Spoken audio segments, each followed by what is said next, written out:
मुख्यमंत्री विष्णुदेव साय की अध्यक्षता में मंत्रालय महानदी भवन में कैबिनेट की बैठक आयोजित की गई थी, जो अब खत्म हो चुकी है और इस बैठक में ग्रामीणों को लेकर बड़े निर्णय लिए गए हैं और इसके साथ ही रोजगार और हरित ऊर्जा को लेकर कई महत्वपूर्ण फैसले लिए गए हैं। इनमें सबसे प्रमुख निर्णय छत्तीसगढ़ कंप्रेस्ड बायोगैस नीति 2026 को मंजूरी देना रहा। इस नीति के माध्यम से कृषि अवशेष, पशुधन अपशिष्ट, नगरीय ठोस कचरे और अन्य जैविक संसाधनों का उपयोग कर स्वच्छ ईंधन कंप्रेस्ड बायोगैस का उत्पादन किया जाएगा।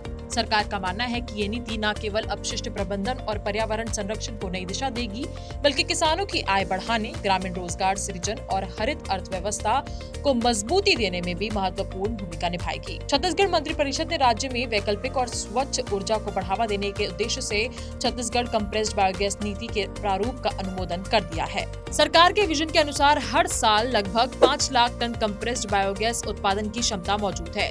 छत्तीसगढ़ में कृषि और पशुपालन आधारित अर्थव्यवस्था होने के कारण बड़ी मात्रा में जैविक अवशेष उपलब्ध होते हैं। अब इन्हें बेकार समझकर नष्ट करने की बजाय ऊर्जा उत्पादन में इस्तेमाल किया जाएगा।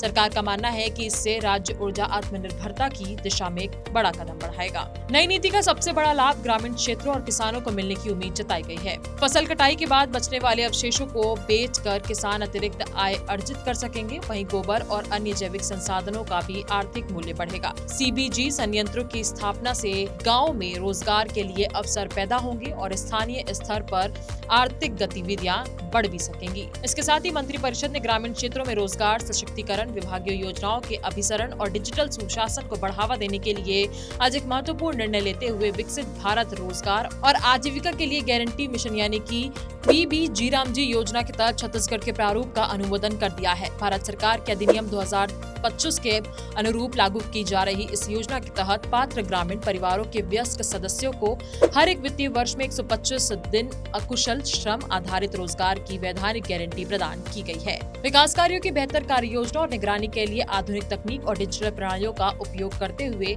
पारदर्शिता, सुशासन और जवाबदेही को सुदृढ़ किया जाएगा। इस योजना के क्रियान्वयन में केंद्र और राज्य के व्यय का अनुपात लगभग 60:40 रहेगा और वित्तीय वर्ष 2026 से 27 के लिए राज्य बजट में 4000 करोड़ रुपए का प्रावधान किया गया है।